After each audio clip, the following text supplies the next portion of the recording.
Mutambuke. Step forward.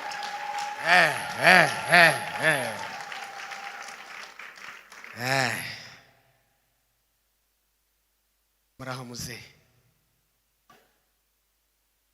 Mwababonye aba baberewe uyu munsi uriya munsi bizamera gute mugani wa yandirimbo. If they can look this good, how will it be on that day? Gahunda yabo mwari muyize. Do you know their plan? Uri hari abataza basoma ngo babaze amakuru. There are some people who don't know about this. Mutware muramuzi. You all know Mutwal?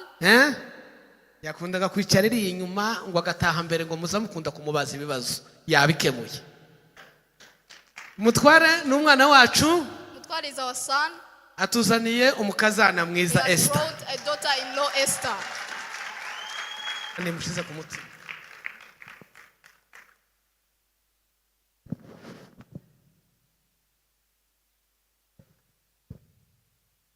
Hallelujah. Amen. Bavuze ngo mpagurukane na mugenzi wanje ariko mubonye ko tuje turi itsinda rinini. Mutambuke. Step forward.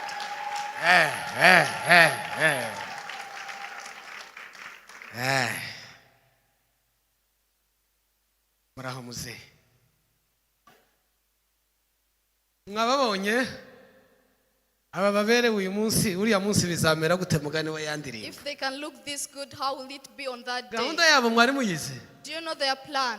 Uri hari abataza basoma ngo babaze amakuru. There are some people who don't know about this. Mutware muramuzi. You all know Mutwal? Yakundaga kwicara iri inyuma ngo agataha mbere ngo muzamukunda kumubaza ibibazo yabikemuye. Mutware n'umwana wacu. Mutwal is our son. Atuzaniye umukazana mwiza He Esther. brought a daughter-in-law, Esther. Bafite ubukwe. They have a wedding. Itariki harya nizingahe byivugire. 18 z'ukwa karindwi. They have a wedding on 18th of July. 18 z'ukwa karindwi. 18th of July. Amasaha Hano ni saa 8 n'igice. hano ngo ni saa 8 n'igice. Here it will be at 2 p.m. Abafite ama invitation ubwo bazi na dote na reception. For those who have the invitation cards, you know all the Famille places. niye ikora ibyo. You know where they will be. Ariko twe nk'itorero But for us as the dufite church, uburenganzira bwo gutumira aha cyane. we have the right to invite everyone. Nimba Here. invitation muri dote utarayibonye, If you don't have the invitation for the iyo mu introduction, rusengero turayiguhaye. we are giving you the one for here Iyo in tariki church. muyizirikane. Please all remember that date. Amakwe n'abamenshi uzovuge ngo ndazunguruka ariko ndaza ku rusengero If muri you have Wednesday ayo several masaha. weddings to attend, please remember to come here on 18. Turabashimiye bana bacu ku mugambi mwiza Thank you for a good plan. kandi Imana ibaha umugisha. God bless you. Nimusubireyo abantu bamenye ayo makuru. Cyangwa ntarahagera nanyaruke nk'umusirikare kandi arazana na mugenzi we He will be coming here with his wife. twamwakiriye vuba He just joined us ariko recently. tumwakira mugenzi wiwe ari mu mahanga. But when we welcomed him, his wife was None rero around. bazanye Now there are two. ngira ngo nawe aje kumudushikiriza Has come also to kugira represent ngo mu her. muryango twunguka abantu benshi. So we'll have more. Iminota 2 avuga icyo Imana imushize ku mutima.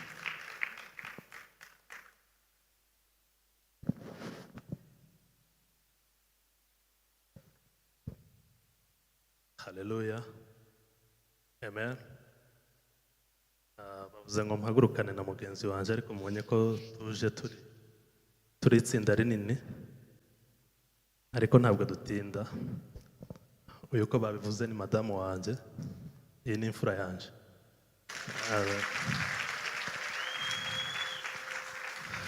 Uyu ni mama umbyara.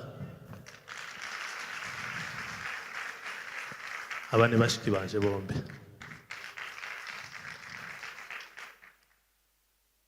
Kuko umwanya tubizi neza ko ari mutoya, reka tuyavunjire muri rino jambo nahisemo. Muri Timoteyo igice cya mbere, urwandiko rwa mbere Pawulo yandikiye Timoteyo igice cya mbere n'umurongo waho wa 17. Haravuga ngo umwami nyiri ibihe byose udapfa kandi utaboneka ari we Mana imwe yonyine ihimbazwe kandi icyubahiro kibe icyayo iteka ryose.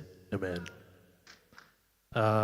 Kimagurukije cyane gushima Imana. Ijambo rya mbere turashima Imana ko twese turi umukwiro yaba twebwe cyangwa se umuryango wose wa Welse. Imana ihabwa icubahiro. Ikigira kabiri, ndashima Imana kubw'umuryango wanje, kuba Imana yarongeye ikantera iteka ringana ritya, ikampuza n'imfura yanje. Kuva yavuka nanje nibwo nari nkimubona. Cyambere no kuba Imana, kuva nakora ubukwe no kuva tubyaye nibwo bwa mbere mpagaze imbere y'itorero gutya. Nashimye mu ministeri kubera ko nta rusengero twari dufite kugeza nirubuye hano.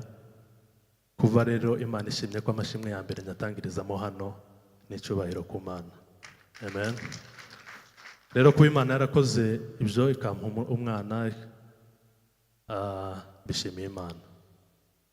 Icya gatatu, ndashima Imana kubwo n'umushiki wanje atuye mu gihugu cya Australia. Yari yaje muri gahunda ziwe, kuba zaragenze neza. Ubu ngubu akaba ageze igihe cyo gusubirayo. Nabyo mbishimiye Imana kuba yarabarinze, yaba madamu yaba nawe, bakaba baraje bakagera hano bagakora gahunda zabo. Mbishimiye Imana cyane kuba yararinze na mama nawe ntabwo tubana mu gihugu cy'Ubugande, akaza hano tukabana muri iyi minsi.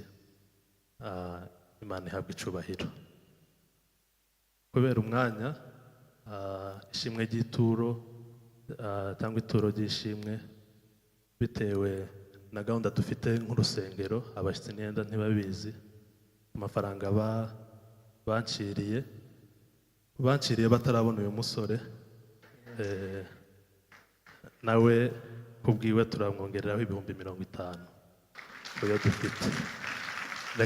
Reka mama basuhuze gusa mu ijambo rimwe. Yesu ashimwe. Haleluya.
Yesu Kristo, inshuti magara.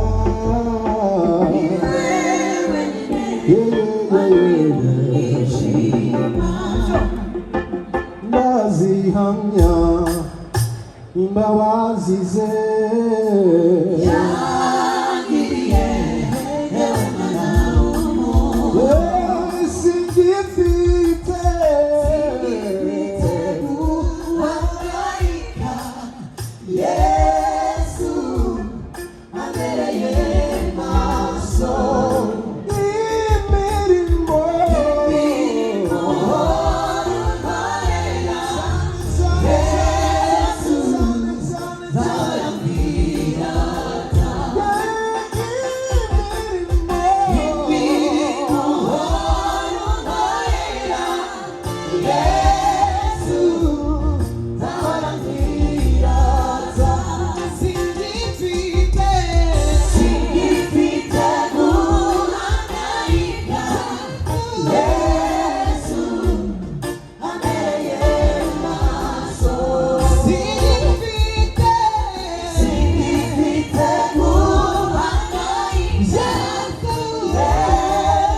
niho turi twebwe tuvuge ngo amen Amen.